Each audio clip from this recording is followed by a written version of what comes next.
Perguntei para o head de estratégia de um dos maiores fundos de criptomoedas do mundo a pergunta que todo mundo está se fazendo nesse momento. Nós teremos uma Altseason? As altcoins vão ter um momento de alta nesse ciclo? Ou devemos vender tudo? E olha, a resposta que ele me deu não foi a que eu queria ouvir. Os grandes investidores sempre estão à frente. E eu sei que você sabe disso tanto quanto eu. Eles têm mais experiência, mais acessos e mais informação. Então, se você quer saber como um fundo de 21 bilhões de dólares pensa na hora de investir o seu próprio dinheiro, assiste esse vídeo até o final, porque eu te garanto que as respostas dele vão valer muito a pena. Antes de tudo, eu acho importante você entender quem é a pessoa que eu e o Orlando, do canal Orlando on Crypto, entrevistamos. E nada melhor do que o próprio para explicar para vocês sobre ele. So I'm Eli, I'm heading up strategy and business development at 21 Shares. We at 21 Shares, we are the world's largest ETF provider for crypto assets. We run about 50 ETFs and ETPs around the world. We have about $10 billion in assets under management across multiple markets, from Australia to Europe to the Middle East, as well as the US. Our recent market, where we launched the world's first Bitcoin spot ETF earlier this year, we actually pushed and made the case for a spot Bitcoin ETF to the SEC, referencing our research to ensure that the market is of high integrity and eligible as an ETF format. We were the first company to file for a Bitcoin spot application last year, ahead of any other competitors. Being first to market and being crypto native is our bread and butter, and I'm incredibly excited to be here to discuss about the markets. I've been in the space for the past 10 years. My background is in venture capital. And I also used to be invested in crypto as well as fintech companies as my venture capital job. I joined 21 Shares very early on, almost 5 years ago, as one of the first employees to build the research department from scratch. And today we have about 100 employees across multiple markets and offices from New York to London as well as Zurich. So I'm incredibly excited to be here and talk about all things crypto. Agora que vocês já sabem quem é o Eli e quão relevante ele é para o mercado, eu vou mostrar para vocês o trecho aonde eu perguntei para ele sobre Altseason. I think all cycles are very different from one another naturally because the asset class has matured significantly over time, from being a $10 billion asset class to now over $3 trillion assets with futures marketplaces, by the CME, now spot ETFs, as well as ETPs that have been around for the past 5 years and a half, as 21 Shares pioneered this ETP format back in Europe. So I think this market is certainly different because we're seeing the legitimization of the asset class, right? Once you have an ETF in the United States of America, the world's largest capital market, you make this asset legit and also, most importantly, an asset that would be accessible across the financial markets in the United States of America. And I think what we've seen earlier this year is the IPO moment for crypto assets, both for Bitcoin as well as Ether. And we could be expecting, of course, more IPOs moving forward downwards to 2025. But what is really incredibly important here is that we know that crypto assets are here to stay. Bitcoin is its own market. It's a market dominance of over 60% today. The last time that Bitcoin had a very high market dominance was actually 2020. So 4 years ago, the dominance of the Bitcoin market was 70%. So it was all things, Bitcoin at that time as well. But that was right after the DeFi summer, right after we've seen the first applications on Ethereum around financial services with Uniswap, with Curve, with MakerDAO, that really changed the game of how we can interact on chain for lending, trading, borrowing, and what have you. But what is different today is that people know that Bitcoin is here to stay. And from 4 years ago, people thought that Ethereum would be outpacing the market cap of Bitcoin. But actually now we realize that Bitcoin is on its own. there is Bitcoin, and then there is the rest of the crypto assets. And when you look at the top 10 by market cap, we're seeing Bitcoin as digital gold, a global settlement layer, while we're seeing over smart contracts platforms, as part of the top 5, top 10. And most of them are trying to be either the better Ethereum or the cheaper Ethereum or the fastest Ethereum, right? And I think what we're seeing today is that the smart contracts vertical is very hyper competitive. We're seeing Solana, we're seeing Sui, we're seeing Aptos, we're seeing Binance with BSC, etc. So what is very different here is that I think the narrative around Bitcoin being disrupted by Ethereum is no longer relevant. And that's why you see the Bitcoin and ETH ratio dropping to a lowest level that we hadn't seen in a long time. And the reason is because now we know that Bitcoin is on its own and Bitcoin is evolving. We're seeing runes, we're seeing BRC20s, we're seeing Bitcoin layer 2s, we're seeing also Bitcoin staking around with Babylon. So there is an evolving ecosystem that we hadn't seen before that is incredibly exciting for Bitcoin. Where Ethereum, we've seen that when you think about Ethereum, it's like an app store. It's like an operating system. The operating system has some capacity. Some of them are like 1G or 2G or 3G, while others are trying to become like, the 4G and the 5G, similarly to Solana. And I think here, what we're seeing is that despite the fact that Ethereum has a 55% market share, we're seeing a lot more transactional velocity and activity on the cheaper and faster blockchains like Solana, right? And that's why you see the rise of AI agents, you see the rise of microtransactions really happening on Solana, and a lot more user bases as well on Solana compared to Ethereum, respectively 6 million active addresses on Solana compared to 400,000 on Ethereum. But what we're seeing today is a watershed moment for the acceptance of this asset class, the acceptance of the technology. And I think it's not just the fact that we're seeing today all of these ETFs. And by the way, the ETF launch for Bitcoin was the best ETF launch ever compared to any asset classes since the inception of the investment vehicle of an ETF in 1993, right? So this shows again that there was a pent-up demand for Bitcoin, with more than billions of dollars raised across all of these issuers. And by the way, our 21 shares product is one of the top 3 products as well by AUM. So that's quite incredible as well.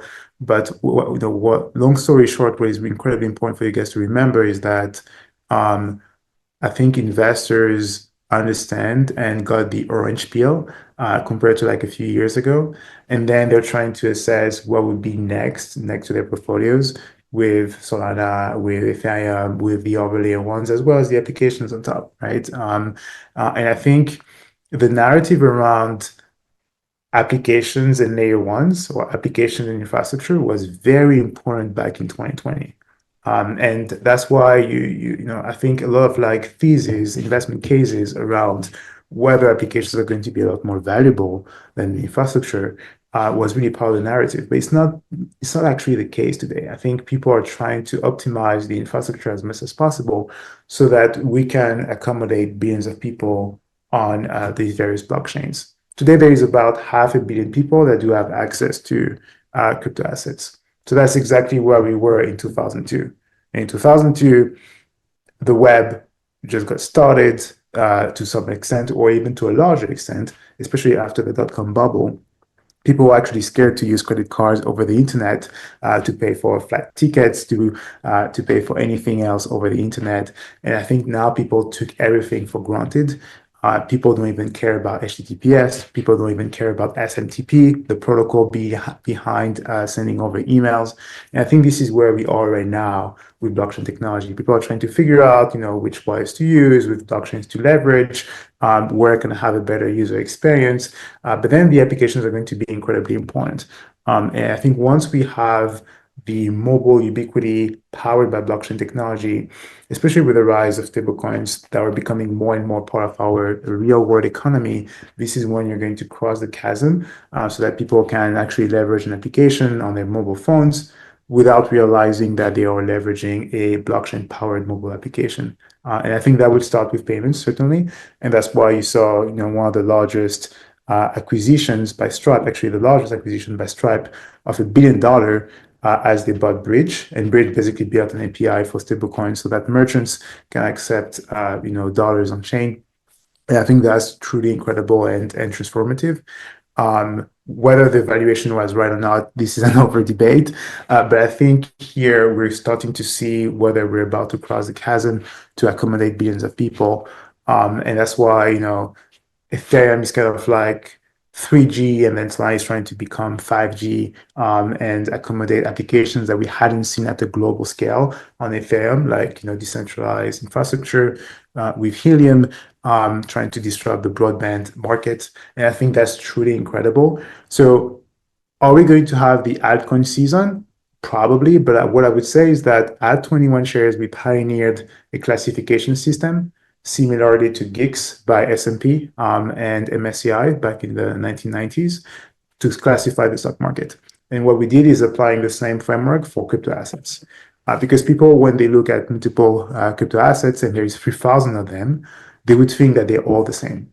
And our response to that from a couple of years ago, with in partnership with CoinGecko, was to say that crypto assets are not the same. And we need to classify them like the stock market.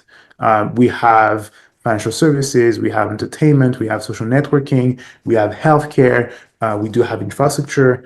And I think that's why having these classifications is incredibly important. So when people talk about altcoins, actually they should talk about whether there's a thematic around a narrative. Is it like the rise of DeFi, which is financial services? Are we going to see a DeFi renaissance? And it's probably the case today as we're seeing some of these conversations around fee switches from Ethena, from the Uniswap and others.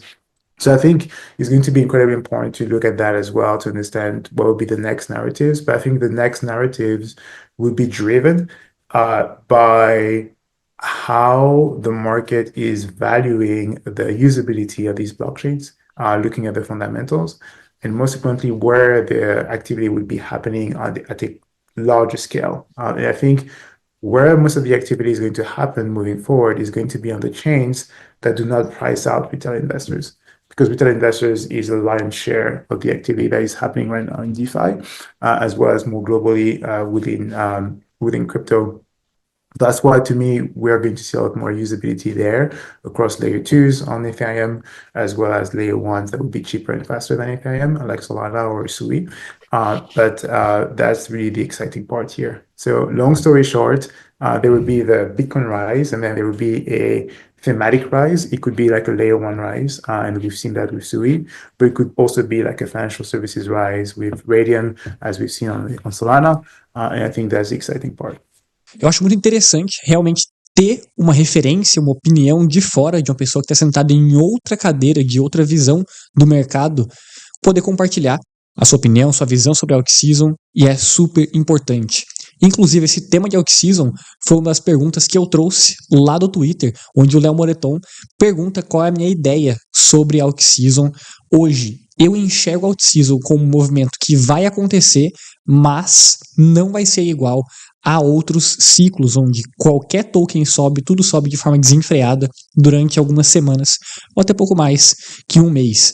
Ao meu ver, na minha opinião, eu vejo que sim, teremos Altseason, só que de uma forma diferente, com tokens selecionados para acontecer, para ter esse movimento. Eu acredito que ao longo do tempo o investidor foi ficando cada vez mais criterioso, da mesma forma que o mercado cripto foi amadurecendo, o investidor também foi amadurecendo. O mercado cripto muda com o tempo e a forma que nós enxergamos valor nos projetos também muda. Inclusive, esse vai ser o tema do meu próximo vídeo aqui no YouTube. Então, se você ainda não é inscrito, se inscreve aqui no canal, deixa seu like também, porque ainda essa semana eu vou soltar uma análise completa de como eu acredito que vai acontecer a Altseason nesse nosso ciclo. Então, bora para as perguntas. Lembrando, todo vídeo, todo o conteúdo que eu solto aqui no YouTube, eu sempre trago algumas perguntas aqui no final do vídeo. Perguntas que deixam tanto no comentário aqui no YouTube, quanto nas minhas outras redes sociais, Instagram e também Twitter. Primeira pergunta aqui é do Juliano. Só quem tem hype em staking Qual o principal protocolo hoje para farmar mais? Fazer trades na Hyperliquid acha uma boa visão do airdrops? Para o Juliano, eu acredito que dentro do ecossistema, isso para todo o airdrop, para um ecossistema que ainda vai distribuir um airdrop, o importante é você explorar ali ao máximo todos os cantos desse ecossistema, cada vez mais aplicativos, mas principalmente depois de toda essa evolução dos airdrops, é você utilizar esse ecossistema, os aplicativos de forma natural. Então, para você que está explorando o ecossistema, é importante sim utilizar os aplicativos da rede, mas vale explorar de forma orgânica, ok? Então vai entendendo mais sobre o ecossistema, utiliza um aplicativo ou outro para ver como funciona, que você vai estar no caminho certo. Próxima pergunta do Rodrigo. Acredita que é mais importante as interações com HyperEVM? Não sou trader, então ficar tomando loss na Perpdex não rola para mim. Tô com 2.000 na EVM. Acha que virá um possível airdrop? Rodrigo, acredito sim que esse valor é totalmente plausível, ok? Para você participar de uma possível distribuição. Acredito que o airdrop sim pode vir, talvez não da forma que todo mundo está esperando, com os mesmos critérios de outras redes, outros projetos, mas sim, utilizar a HyperEVM conta, é tão importante quanto a Perpdex, não tiro a importância da Perpdex, mas é legal sim você utilizar a HyperEVM, e eu acredito que somente a utilização da HyperEVM pode garantir sim um airdrop para você. Essas então foram as perguntas de hoje. Lembrando, essa semana tem vídeo sobre Altseason, não esquece de se inscrever, deixar o seu like e até o próximo vídeo.